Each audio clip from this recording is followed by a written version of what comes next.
Olá, muito boa tarde. Hoje são 23 de outubro de 2024. Estou a falar de Portugal continental.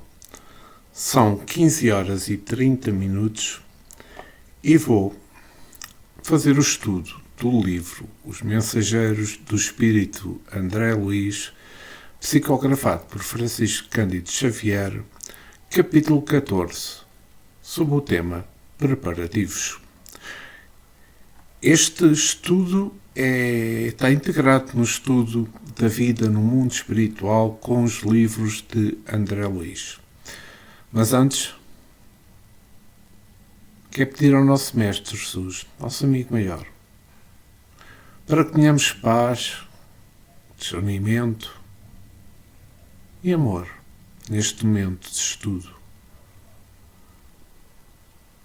Para que possamos entender, eu poder explicar da forma que acho mais correta e daquela que sei. Obrigado, Jesus. Permanece connosco agora e sempre. E que assim seja. E vamos então iniciar o estudo. Mas antes queria só fazer uma breve introdução a este capítulo 14, os preparativos. É que no capítulo anterior tivemos informação que no conjunto comprovam os relatos passados com realce para os diversos tipos de responsabilidade que assumimos quando reencarnamos, por não levar muito a sério os compromissos assumidos também no plano espiritual. O que temos de pensar é que todos os nossos atos, quer sejam no bem, quer sejam no erro, têm consequências nos outros. Pelas nossas ações, tocamos sempre nos outros, naqueles que nos rodeiam. Então pensemos no seguinte: estas citações que estes espíritos tiveram por terem falhado, e verificámos no capítulo anterior aquela questão dos médicos, da questão dos pais, para nós espíritas, ou pelo menos para nós que estudamos o espiritismo, com um pequeno conhecimento sabemos que se errarmos muito seremos penalizados, pois a quem muito é dado, muito será cobrado. A nossa consciência será o maior tribunal que nos irá julgar. E então vamos iniciar o estudo propriamente dito.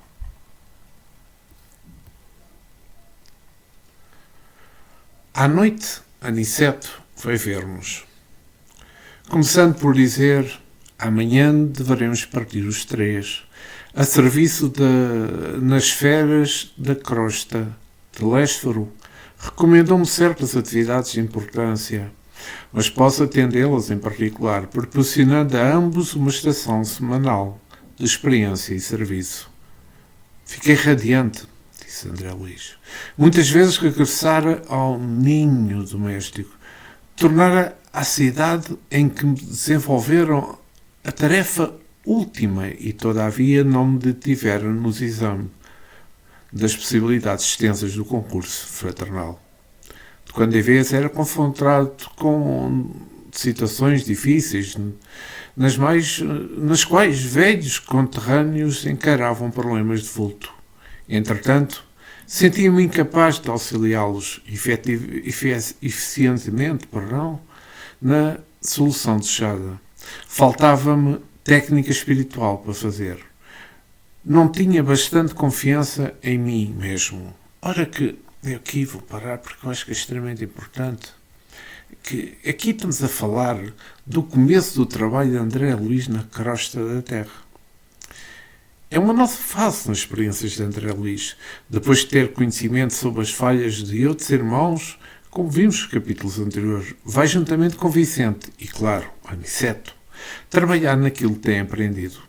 André Luiz mostrava-se radiante por voltar à sua cidade, que, com alguma preocupação à mistura, por sentir que ainda tinha muito pouco a dar aos outros. Olha que importante é esta parte. Eu achei que era importante fazer uma pausa aqui na leitura, mas vamos continuar com o texto. Deixando perceber que ouvira meus pensamentos profundos, Anicete dirigiu-me a palavra de maneira especial, asseverando: Você, André, ainda pode auxiliar os amigos encarnados porque ainda não adquiriu... Perdão, você, André, ainda não pode auxiliar os amigos encarnados porque ainda não adquiriu a verdadeira capacidade de ver. É razoável. Quando na carne somos muitas vezes inclinados a verificar tão somente os efeitos sem ponderar as origens. No mendigo, vemos apenas a miséria. No inferno, somente a ruína física. Faz-se indispensável identificar as causas. Depois de meditar, alguns momentos prosseguiu. Procuraremos, contudo, remediar a situação. Amanhã, para a madrugada, você e o Vicente apareçam no gabinete de auxílio magnético às percepções que fica junto ao centro de mensagens de mensageiros. Perdão, aqui não é mensagens, será mensageiros. Então aqui, muitos de nós ainda pensam que quando desencarnamos, nós passamos a ter conhecimento e a utilização de tudo, quando isso é um puro engano. Primeiro limpamos-nos, depois estudamos-nos, depois praticamos-nos. Tudo isso é feito de uma forma gradativa e consoante a evolução de cada um. Pois não existe casos iguais. Todos somos diferentes uns dos outros. E vamos voltar novamente ao texto. Agora perdi-me. Aqui está.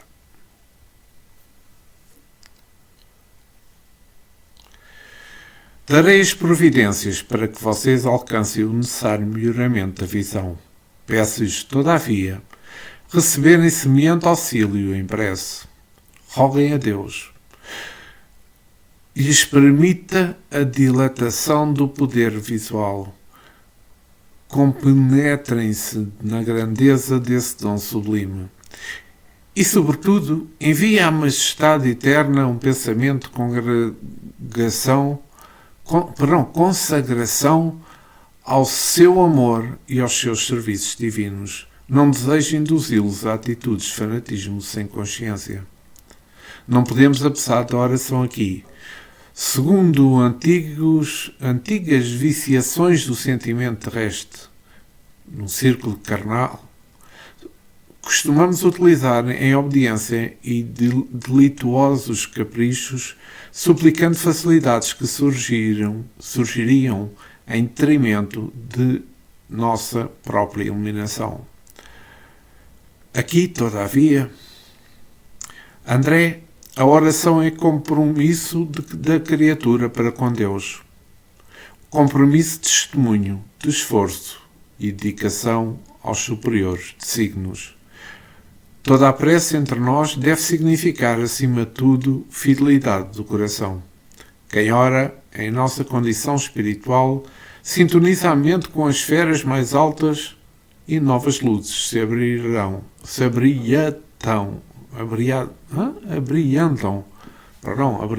os caminhos. Estou a ler as letras muito pequenas, daí esta dificuldade por vezes. Mas aqui vou parar, porque,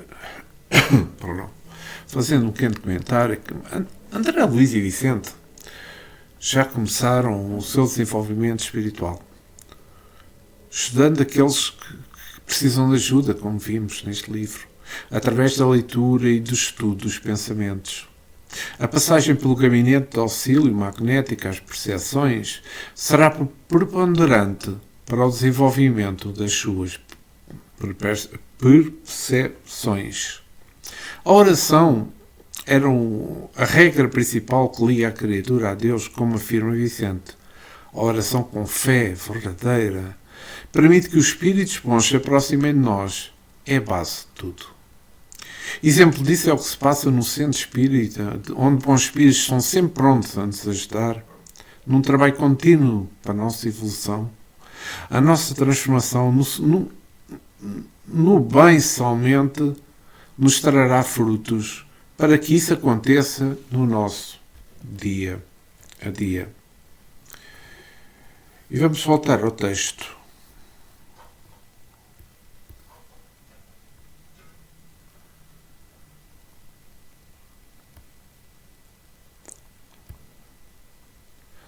Deixou-nos o generoso instrutor com palavras carinhosas de amizade e incentivo. Vicente e eu acalentávamos-nos projetos magníficos. Iríamos, pela primeira vez, cooperar a favor dos encarnados em geral. Nosso repouso noturno foi brevíssimo. Aguardávamos ansiosamente a alvorada a fim de receber o auxílio magnético do gabinete referido. Poucas vezes orei com a emoção daquela hora. Os esclarecidos técnicos da instituição colocaram-nos primeiro em relação mental direta com eles e, em seguida, submetendo-nos a determinadas aplicações espirituais que ainda não posso compreender em toda a sua extensão, a transcendência. Observei, contudo, que a colaboração magnética não nos retira o sentido consciencial. E aproveitei a oportunidade para a oração sincera, que era mais um compromisso de trabalho que ato de súplica propriamente considerado. E aqui vou parar só para fazer um pequeno comentário, porque André Luís estava apreensivo por pensar que poderia ser afetado na sua consciência com este trabalho, mas as explicações dos técnicos o acalmaram, não afetando a consciência, mas somente uma situação extrasensorial, a visualização de que o irmão estava pensando. Mas para isso acontecer, volto a frisar aquilo que está escrito no texto, a importância da oração, que nem Vicente nem André Luís estavam acostumados. E vamos continuar com o nosso texto.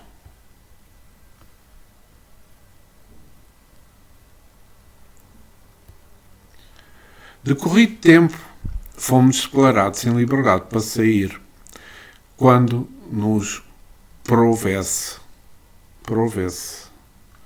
A princípio nada notei de extraordinário, embora sentisse dentro do coração nova coragem e alegria diferente. Experimentava bom ânimo, até então desconhecido. Meus sentimentos de visão, de audição, pareciam mais límpidos. Aniceto, que se mostrava muito satisfeito, esperava no centro, marcando a partida para o meio-dia. Ansioso, aguardei o instante aprazado. Não nos ausentamos do nosso lar, como os viajores terrestres, geralmente encarregados de matulatagens e volumes diversos. Aqui, disse Aniceto, toda a nossa bagagem é o do coração. Na terra, malas, bolsas, embrulhos, mas agora devemos conduzir propósitos, energias, conhecimentos e, acima de tudo, disposição sincera de servir.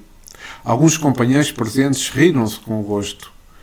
Nesse instante, nosso orientador fez algumas recomendações, designou colegas para a chefia de turmas de aprendizado, estabeleceu programas de serviço e notificou que voltaria à colónia diariamente. Por algumas horas, deixando-nos Vicente e eu nos serviços da crosta em trabalhos e observando que deveriam prolongar-se por toda a semana. Aqui vou fazer só um pequeno reparo, que é que nesta parte do texto a confiança de Aniceto demonstrou ter por André Luís e por Vicente, deixou os dois radiantes. Como demonstra o texto, Aniceto delegou responsabilidades, mostrando-nos novamente a organização que existe no plano espiritual. Não esquecemos disto. Aniceto delegou os trabalhos, pois tinha que regressar ao nosso lar para outras tarefas diárias que o esperavam. E vamos continuar com o nosso texto.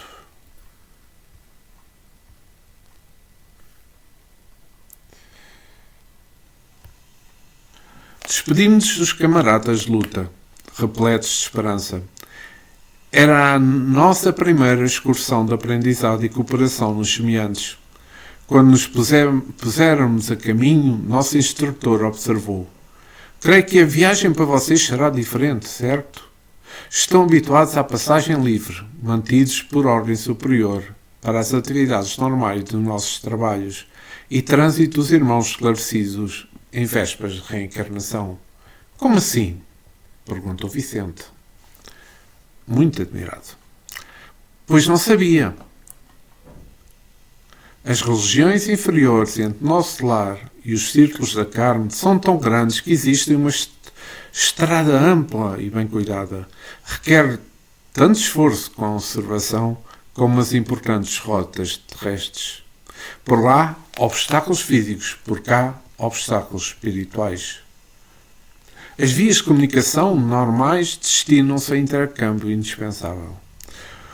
Os que se encontram nas tarefas da nossa rotina sagrada precisam de livre trânsito, e os que se dirigem da esfera superior à reencarnação devem seguir com a harmonia possível, sem contacto direto com as expressões dos círculos mais baixos. A absorção de elementos inferiores determinaria certos equilíbrios no renascimento deles. Há que evitar semelhantes distúrbios. Nós, porém, seguimos numa expedição de aprendizado e de experiência. Não devemos, por isso, preferir os caminhos mais fáceis. E vou parar aqui para fazer um comentário que eu acho que é extremamente oportuno, porque fechamos. Aniceto informa André Luís da estrada a percorrerem neste trabalho, mostrando que a estrada tem perigos devido a haver muitos espíritos de diversos graus de evolução a coabitarem nesse caminho, pois os espíritos de André Luís e Vicente ainda não têm capacidade para percorrerem o percurso do nosso lado diretamente para a crosta terrestre. Terão um percurso a percorrer diferente, em que a influência dos outros pode alterá-lo. André Luís dá-nos a informação de 7 dimensões da Terra, ou 7 círculos. E entre elas temos, para quem tem conhecimento, eu volto aqui a frisar, temos o abismo, habitado exclusivamente por espíritos sofredores, em piores condições. Temos as trevas.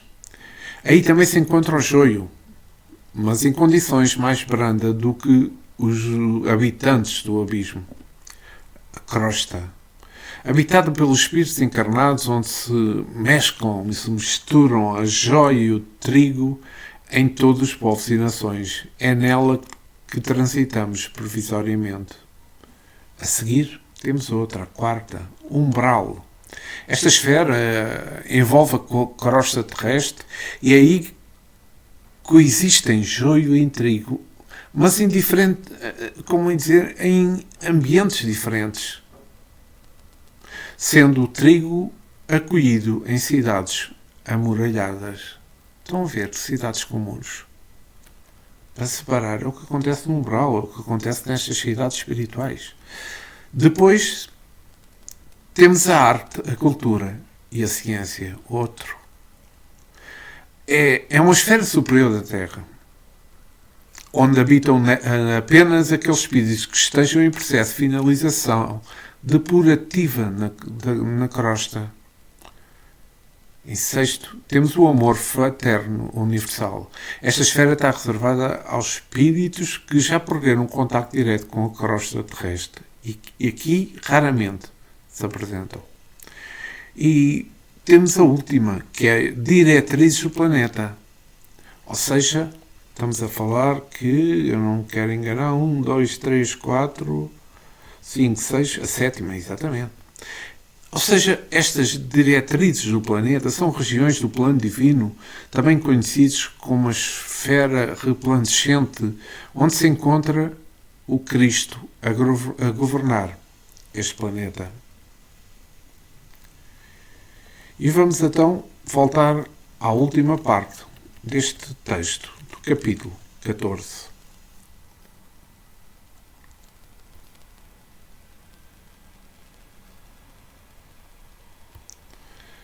Identificando-nos a perplexidade, Aniceto concluiu: Imaginemos um rio de imensas proporções, separado por duas regiões diferentes. Existe o val que oferece transporte rápido e há passagens diversas através dos fundos precipícios. Pela expressão do bondoso instrutor, André Luís concluiu que poderia voltar à colónia quando quisesse, que não encontraria obstáculos de qualquer ordem, em parte alguma, em razão do poder espiritual de que se achava revestido, mas fazia-se peregrino, como nós, por devotamento à missão de ensinar. Vicente e eu não dispunhamos de expressão vibratória adequada aos grandes feitos. Éramos vulgares, quanto o era a maioria dos habitantes da nossa cidade espiritual.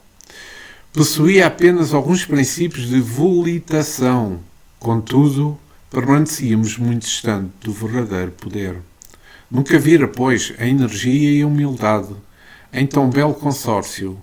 Aniceto dirigia-nos firmemente como orientador de pulso vigoroso e sábio, mas não vacilava por se fazer igual a nós, a fim de servir como devotado companheiro. Meditação sobre a lição sublime, em pleno impulso, volitante, contemplai as torres do nosso lar que iam ficando à distância. E aqui vou então fazer o comentário a esta parte, que é o comentário final deste estudo, capítulo 14. Vamos lá ver.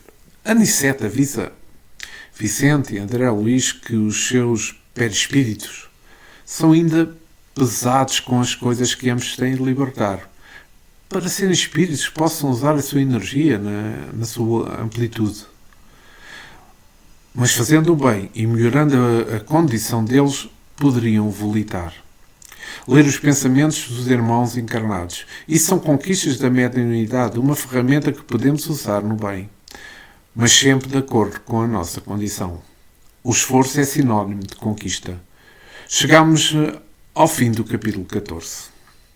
Mas gostaria de realçar que tivemos a oração como compromisso. Diferente do que aqui na Terra, as orações nas colónias espirituais não são só o costume vulgarizado em pedir coisas materiais e facilidades. A oração é a nossa identificação com o Divino. Assim também Jesus nos ensinou a orar e que fosse feita a vontade do Pai. Foi este princípio que vimos neste texto. Ou seja, prepararmos para o serviço de união com Cristo. É uma obrigação de todo o bom espírito encarnado, ou não? André Luís regressa outra vez à Terra, agora com a condição de espírito que protege e ampara o outro nas dores humanas, mas com uma percepção diferente. O de saber ver os problemas dos encarnados, as causas deles, e não somente a aparência externa.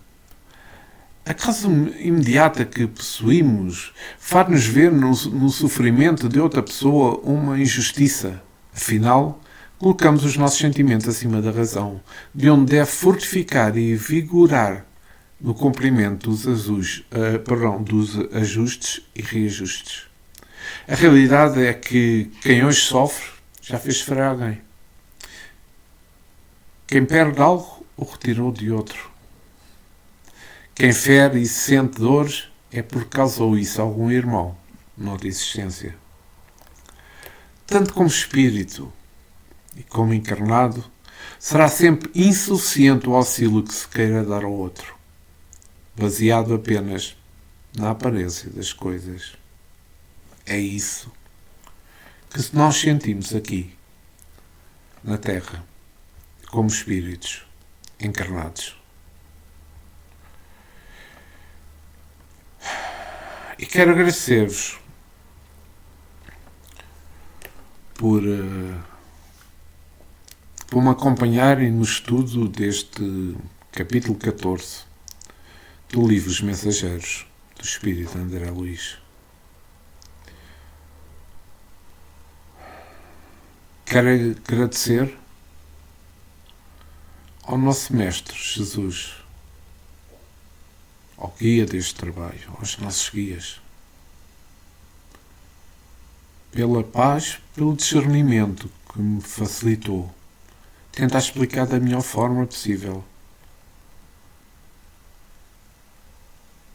este texto que lemos do capítulo 14 desta obra de André Luiz. Obrigado, Jesus, e que assim seja.